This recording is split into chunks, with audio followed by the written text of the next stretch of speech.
Fato é que todos nós passaremos por isso. Eu tenho certeza que na sua família, talvez, ou você conheça alguém que já passou pela situação de perder um ente querido. Perder alguém que ama, que gosta, ou um pai, ou uma mãe, ou um filho, talvez. Mas para nós cristãos, como nós devemos lidar com a morte? Como nós devemos nos comportar? O que a Bíblia diz sobre o luto? O que a Bíblia diz sobre os cristãos lidar com a morte? É sobre isso que nós vamos falar. Inscreva-se no canal, ative o sino das notificações, curta, comente e compartilhe o vídeo. Desta forma você estará tendo uma forma de participação de evangelismo a mais vidas e mais pessoas terão acesso a este conteúdo, tá bem? Vamos lá? Eu sei que pode ser difícil e o cristão não pode ser indiferente, não pode deixar de sentir tristeza ou até mesmo entrar em luto por alguém que ame ou por alguém que goste. Difícil todos nós sentimos tristezas, mas a Bíblia nos alerta para nós termos controles sobre as nossas situações mentais, sobre a nossa situação espiritual e nossa situação psicológica, principalmente quando perdemos algum ente querido da nossa família. Eu sei que é difícil, mas a Bíblia nos auxilia, ela nos dá conselhos práticos para nós, para nos auxiliar, digamos assim, a passar por essa situação. Como lá no livro de 2 Coríntios 4:8, fala para nós termos controle sobre as nossas vidas. Por mais que nós sejamos perseguidos, para nós não perdermos o controle. Por mais que nós ficarmos ociosos e ansiosos, para nós não nos desesperarmos. A Bíblia diz para nós mantermos o controle da nossa vida, o controle emocional. E eu quero aqui partilhar um pouco da minha situação, um pouco do meu testemunho que passou comigo, para que você tenha aí alguma ideia do que fazer.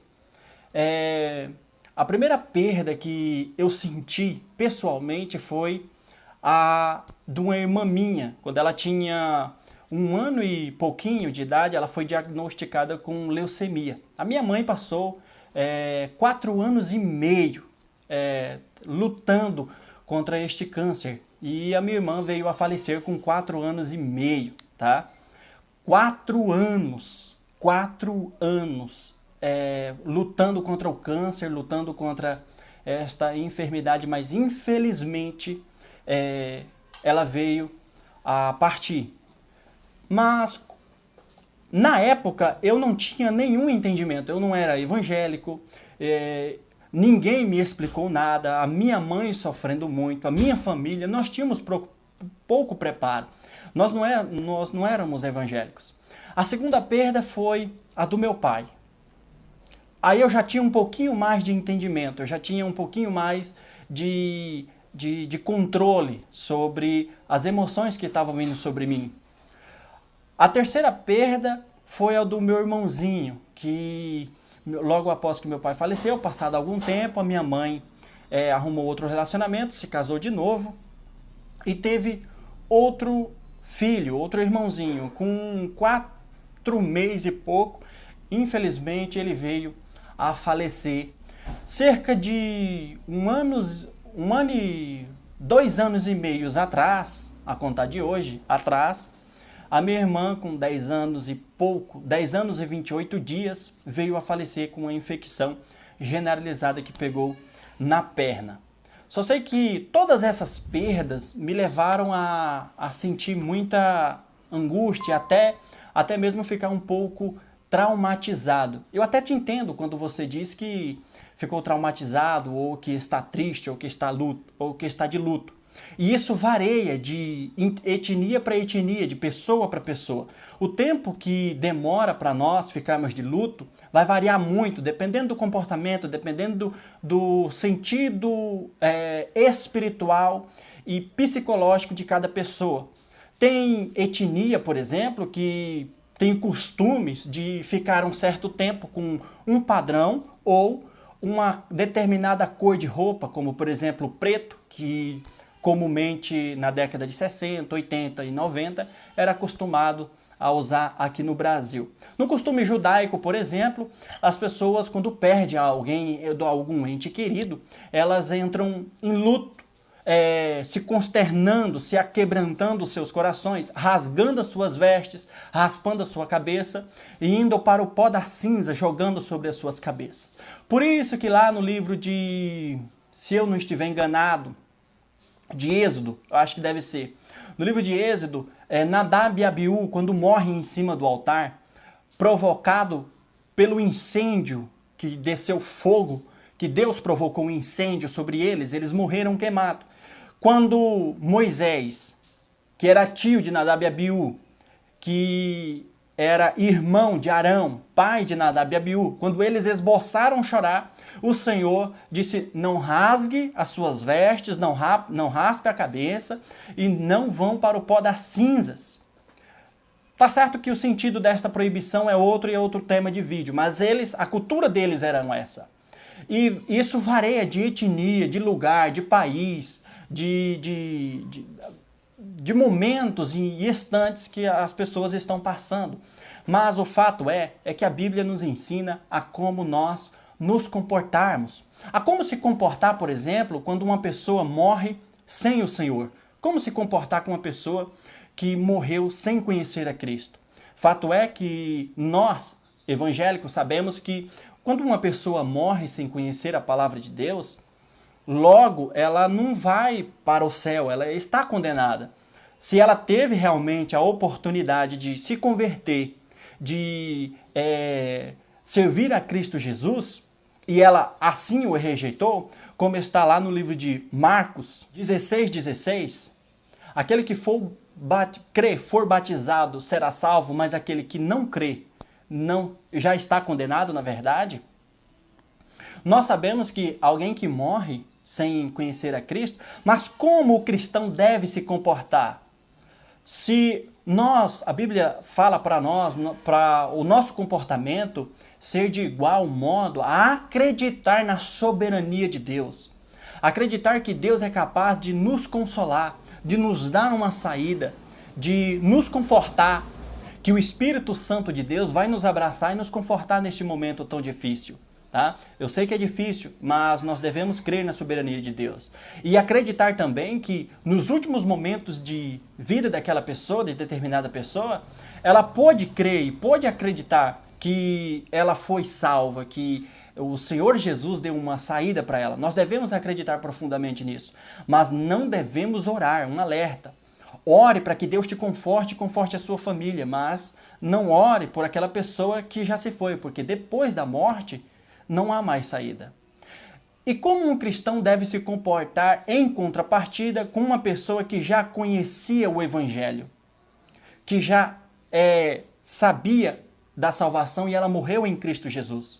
Paulo disse certa feita aos Tessalonicenses para eles, na verdade, não serem ignorantes concernente àqueles que dormem no Senhor, pois eles podiam se alegrar por aquelas pessoas terem morrido no Senhor e não se entristecer como se alguns já estivessem morrido sem o Senhor. Ou seja, alguém que morre em Cristo Jesus é alegria para ele. Eu sei que de ambos os casos, tanto numa pessoa que morre sem conhecer a Deus, quanto uma pessoa que morre conhecendo a Deus, em ambos os casos causa tristeza, dor, luto, causa choro. Eu sei que em ambos os casos, tanto em uma pessoa que morreu no Senhor, quanto uma pessoa que morreu conhecendo a Cristo, que dormiu no Senhor, que é o termo utilizado que Paulo utiliza para escrever uma carta aos Tessalonicenses, para eles se alegrarem, eu sei que causa tristeza. Eu sei que nós não podemos ser indiferentes, pois amamos aquela pessoa.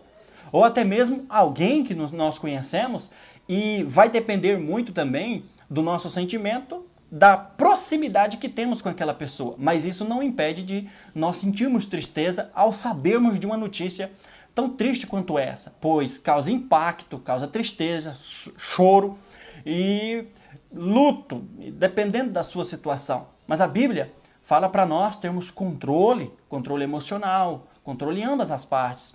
principalmente na hora de tomarmos certas decisões depois do acontecido. Pois quando estamos sobre uma determinada carga emocional, sobre uma determinada pressão, digamos assim, costumamos e temos a tendência a tomar decisões precipitadas que vão nos prejudicar mais para frente. Então é para nós tomarmos mais cuidado com essas situações, tomarmos mais controle, nos apoiar em pessoas que estão dos nossos lados, que podem nos apoiar e, sobretudo, aceitar que a soberania de Deus é sobre a sua vida e que o Espírito Santo de Deus pode te consolar neste momento difícil. Pode acreditar, Deus está aí para te consolar, Deus está aí para te abraçar, te servir, ser fiel em todas as suas promessas, em tudo que Ele prometeu. Então, por mais que cause tristeza, que cause dor, alguém morrendo fora dos caminhos do Senhor, você deve acreditar na soberania de Deus, mesmo ele morrendo fora dos caminhos do Senhor, e pedir com que Deus também conforte. E as pessoas que morrem nos caminhos do Senhor, que dormiram nos caminhos do Senhor, que é o termo utilizado lá que Paulo utiliza para escrever aos Tessalônicos, por mais que cause tristeza, devemos nos alegrar, pois Deus não tem prazer na morte do ímpio, mas tem prazer na morte do justo. Quem é esse justo? Nada mais, nada menos que o seu povo, o povo eleito, separado por Deus. Eu espero que, se você estiver passando ou conhece alguém que esteja passando por este momento, manda esse vídeo para esta pessoa. Se você estiver passando por este momento, este vídeo eu espero que possa te ajudar de alguma forma, de certa forma te ajudar. E que o Espírito Santo de Deus possa continuar falando ao seu coração. Peço a você a sua ajuda. Inscreva-se no canal, ative o sino das notificações, curta, comente, compartilhe. Vá lá no meu Instagram, comente, deixe a sua dúvida, faça a sua pergunta e eu trarei uma resposta lá ou aqui pelo YouTube, tá bem? Deus abençoe sempre a sua vida.